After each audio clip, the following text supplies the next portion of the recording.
Hello everyone, and welcome back to another Mirror Dungeons solo video. In today's episode, we'll be going in with everyone's favorite heads roller, the one who shall grip Sinclair. Being the very first negative coin identity, saying he's unique is a little more than an understatement. He has one of the single highest damage potentials thanks to having negative coins, with his skill 3 being capable of rolling 90 without factoring in any extra damage modifiers. With all of his skills draining his sanity to keep him at least rolling somewhat decent, the biggest challenge of using him is trying to make sure he doesn't corrode accidentally. Of course, in the context of soloing, corrosion is significantly less dangerous than it would be normally. The only downside being that it could potentially consume more ego resources than you actually have, and end up turning off some of your passives as a result. Speaking of corrosion, Nclair is one of the very few identities who I would say has a secret skill 4 in the form of his ego 9-2. This ego is quite literally designed to be used on him and no one else, as its passive actively drains sanity whenever he rolls heads. This is the best ego for him to corrode into, and you would not be hard-pressed to use exclusively this ego when running Nclair. Our support passives for this run are incredibly unique for an incredibly unique identity. LCB Yisong and N Faust for sanity regeneration, N Dawn and Liu Ishmael for extra damage, Liu Honglu for bonus burn count, and finally Sun Shower Heathcliff for extra sanity drain and bonus damage. To start the run, we pick Helterfly's Dream and Pain of Stifled Rage for our starting gifts, and enter into Faith and Erosion for the first floor. Choosing this for the first floor is generally not the best idea, as even for Nclair it's a bit of a struggle. But thanks to having a lust skill and an absurd damage output, it makes it somewhat manageable. The first boss of this run is against the Crawling Inquisitors. Being so early in the run, our sanity is at max, which makes us lose a few rolls, but due to the nature of how negative coins work, we can almost always win every clash. Pretty easy fight, all things considered. They do manage to nearly stagger us, but by that point we have more than enough skill slots to clash with everything, and despite being at positive sanity for the whole fight, we roll well enough to take them all out one by one.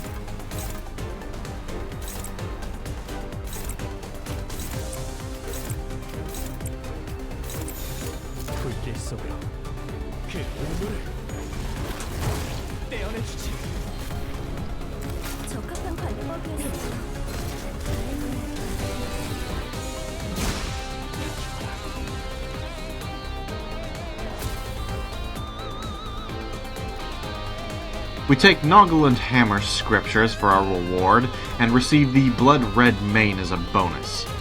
The next floor is an obvious choice, the Unconfronted, where we buy Grey Coat, Grand Welcome, Bloody Gadget, and an extra skill 3 because there's no such thing as too many self-destructive purges. With all of our new toys, we have a much easier time on this floor, and quickly make it to our ultimate nemesis, Cromer. This is, technically speaking, easier than normal. Not because Cromer gets staggered on the first turn, that only happens in the story dungeon unfortunately. The reason it's easier is we don't have to use any egos to force corrosion on turn 3, as Nclair is more than capable of doing it on his own. Not that we even had to corrode on turn 3 to begin with, because thanks to Burn we end up staggering Cromer the same turn and force her into her second phase.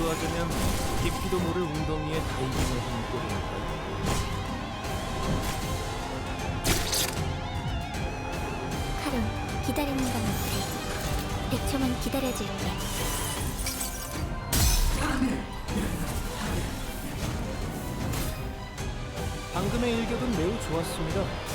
제가 만약 도시에서 야구 선수가 되어 홈런을 날렸더라면 이런 기분이지 않았을까 싶군요. 칼날이 잘 드네요. 아마 그 공격이 약점이었겠죠? 적확한 한압이었어.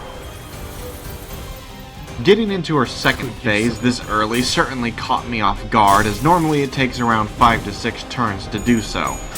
But that just goes to show how powerful Nclair truly is, being capable of doing it a turn earlier than anticipated.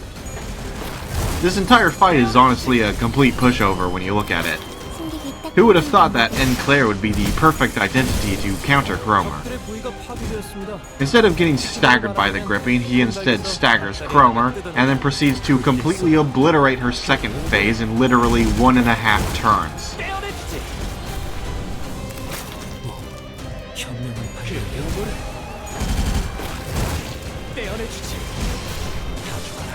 대성공이야. 가론 신나. 노래 부를까? We take Squalidity for our reward and receive Ardent Flower as a bonus before heading into the Crawling Abyss. Here we fuse Wholeness, which, while we don't get the special effect from it, it is still an upgraded version of the gifts used to fuse it. We also fuse Downpour, just so you're not confused about the random tremor bursts that are going to be happening. Along the way, we find Ashes to Ashes as well as painkillers before making it to the boss against our own skill 4, the Skin Prophet. We enter into this fight at negative 43 sanity, which means almost anything I do would force a corrosion. Even simply guarding would corrode me 9 times out of 10 thanks to Heathcliff's support passive. Of course, it's too early for me to corrode just yet, so I have to reset a few times until I get at least 9 sanity healing from the guard to prevent it for now.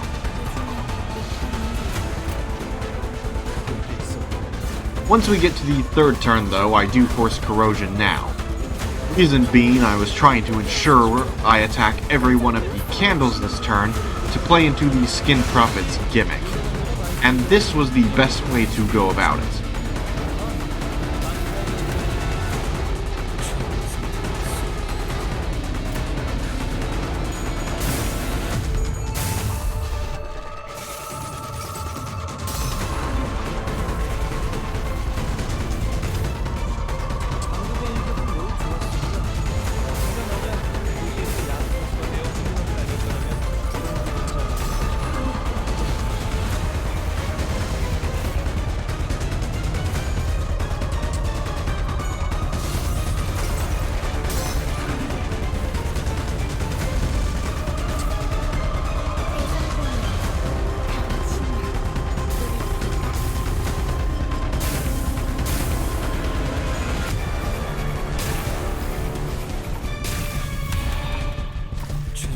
We managed to pull it off, making Skin Prophet use his 6-2 skill instead of 9-2, which, if you didn't know, causes him to stagger himself instead of doing any real damage. Unfortunately, our efforts were ultimately in vain, as Nclair hates boss gimmicks more than he hates robots, and decides to instead stagger the boss himself. And with one final use of 9-2, we defeat the Skin Prophet with his own attack.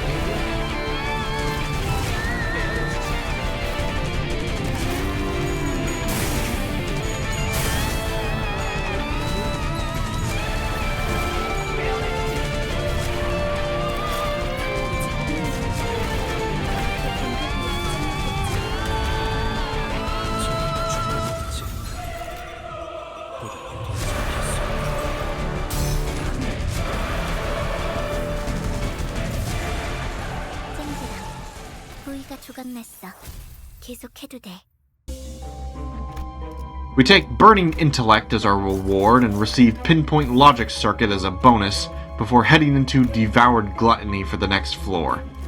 Here we buy Blue Zippo Lighter, Oracle, Eclipse of Scarlet Moths, and yet another Skill 3. We also fuse Glimpse of Flames before heading into the boss for this floor against the Fairy Gentleman, who is incredibly easy. He doesn't do any real damage to us, and being able to easily force corrosion means even if he could, we have a reliable source of healing thanks to Greycoat, and stagger negation because of how corrosion works. I'm gonna be honest, I kind of literally just turned my brain off for this fight and clicked the win rate button.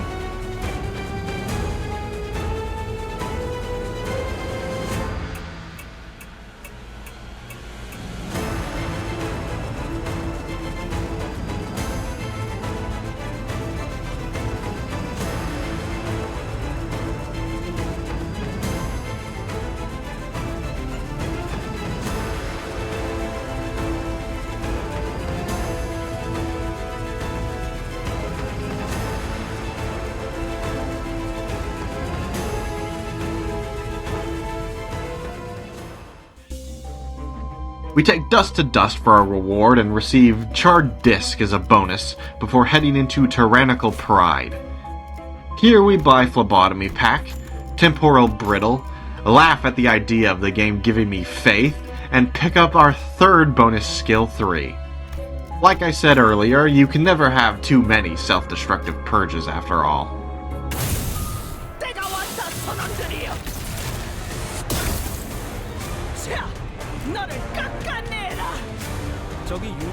With that, we head into the final boss against Gas Harpoon Ahab. Having removed every skill 1 in our arsenal, Ahab needs to pretty much roll a minimum of an 18 in order to beat us in a clash, something that she's just not capable of doing reliably. On top of this, her first phase actively buffs us with her skills inflicting paralysis. Unfortunately, we aren't able to really take advantage of this as it's current turn infliction, not to mention we easily stagger her and force her into phase 2 without a problem.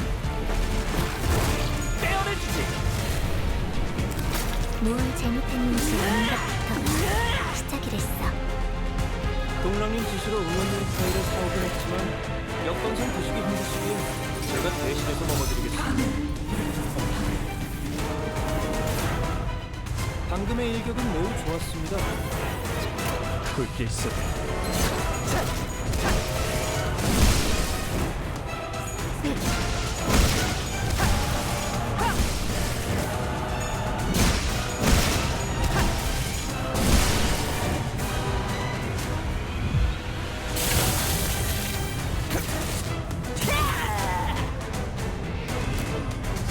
Phase 2 is just as easy, if not easier than the first, as Glimpse of Flames literally deletes her entire health bar before I can even do anything. Of course, I still have to clash with her skills, which inevitably causes me to corrode for the start of the third phase.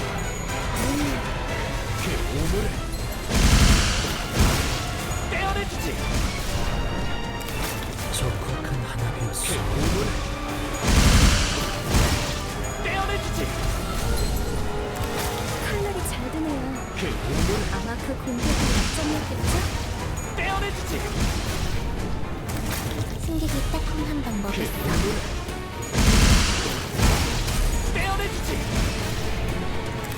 꽤 잘 먹혀 들어가는 공격이었습니다. 제 지시를 정확하게 이해하십시오.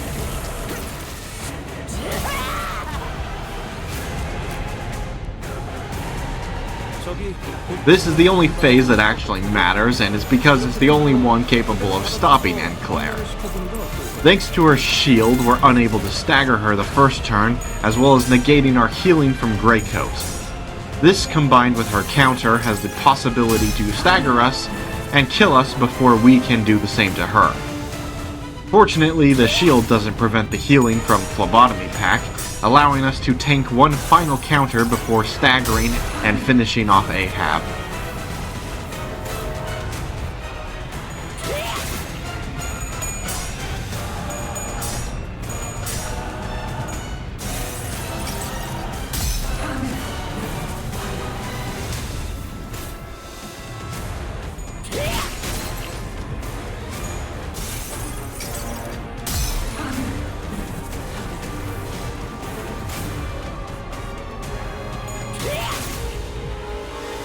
적들이 우세하고 있는 상황입니다만 괜찮습니다. 제가 어떻게 이달의 최우수 부사상을 쟁취할 수 있었는지 보여드리죠. 불길색으로 그 눈물을 떼어내주지!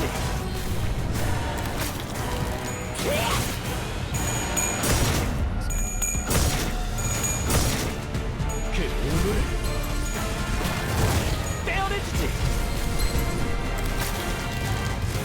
그 눈물을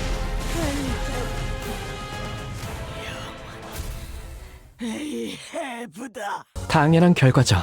저는 선택받았으니까. 그렇겠죠? And that's how I soloed Mirror Dungeon 4 hard using only the one who shall grip Sinclair. All around, it's a very fun solo, although I wouldn't really recommend doing it without 9-2. It truly is his skill 4, and in my opinion he simply feels incomplete without it. He's still an absolute powerhouse of a unit though, more than capable of ignoring 90% of all boss gimmicks and simply unga-bungaing his way through everything. Anyway, like and subscribe to not miss next time where we'll be using this strange individual. Goodbye.